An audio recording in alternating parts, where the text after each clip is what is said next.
আসসালামু আলাইকুম ওয়া রাহমাতুল্লাহি ওয়া বারাকাতুহু। আমরা ছোট ভাইকে উদ্ধার করার জন্য মুন্সিরহাট কামাল্লা মাদ্রাসাতে আছে, ওইখানে তো অনেক দূরে, প্রায় ফেনী শহর মহিফাল থেকে মানুষ ডুবে যাচ্ছে। মহিফালে মানুষ ঠাই পাইতেছে না দিঘির পাড়ে, ওখান তো অনেক দূরে, ওইদিকের মানুষের কোনো অস্তিত্ব খুঁজে পাওয়া যায় না। অলরেডি আমি উদ্ধার বাহিনীকে বলছি তাদেরকে উদ্ধার করার জন্য, সেনাবাহিনীকে বলছি, ওরা বলতেছে ওইদিকে যাওয়ার কোনো নিয়ে সিস্টেমে দেখতেছে না, ওরা ওইদিকে যাওয়ার কোনো প্রশ্নই আসে না, ওদিকে যাইতেই পারে না পানি দেওয়ার জন্য।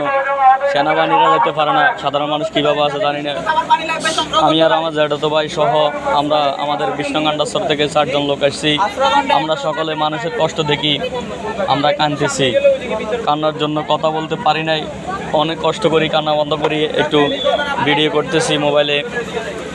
দেখেন ফেনী শহরে, যেই শহরে কোনোদিন পানি উঠতে আমি আমার জীবনে দেখি নাই, সেই শহরে নৌকা চালায় মানুষ, রশি দিয়ে এই ফাট থেকে ওই ফাটে যায়, গলা হানি, অনেকে ডুবে মরতেছে ফেনী শহরেই।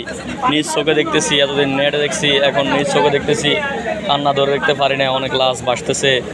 অলরেডি আমরা যারা নোয়াখালী ফেনীর আশেপাশে আছি, তারা আগ থেকে আশ্রয়কেন্দ্র প্রস্তুতি নেই, এমনকি ঢাকার দিকে চলে যায়। অনেক কষ্ট, ওই মানুষ কত কষ্ট করে আসে, কান্নার জন্য ধরে রাখতে পারে নাই, অনেক কষ্ট। তাই ভাইরা দয়া করে প্লিজ সবাই যারা এখন ভালো আছি তারা নামাজ পড়ি, 2 রাকাত নামাজ পড়ি, বিশেষ করে ফেনী, নোয়াখালী, কুমিল্লা মানুষদেরকে বাঁচানোর জন্য আপনারা দোয়া করেন। আসলে আমি কথা বলতে পারছি না, কী বলি আমি নিজেও জানি না, কান্নার জন্য কথা বলতে পারছি না। সেনাবাহিনীদেরকে জিজ্ঞাসা করা হলো ভাই লাশ কোথায় রাখছেন, তারা বলতেছে না, মানুষ বললে হার্ট স্ট্রোক করবে, ব্রেন স্ট্রোক করবে, এই জন্য বলতেছে না, ওরা লাশগুলো টালে রাখছে টাং রোডে। অলরেডি অনেক মানুষ কাঁদতেছে, মানুষের আহাজারে দেখি, কেউ ভাই বোন একসাথে বাড়িছে, ভাই বোনকে পায় না, বোন ভাইকে পায় না, মা বাপকে পায় না, এইভাবে অনেক কষ্ট, অনেক কান্নাকাটি। ফেনী শহরে অনেক মানুষ শুয়ে রয়েছে, শুয়ে কাঁদতেছে, এভাবে অনেকে অনেক কষ্ট করতেছে। এই দেখেন একজন ভাই একটা হঠাৎ করে আসছে, এটা কোনো চাক্কা না কি করি, অনেক কষ্ট করে মানুষ যাইতেছে।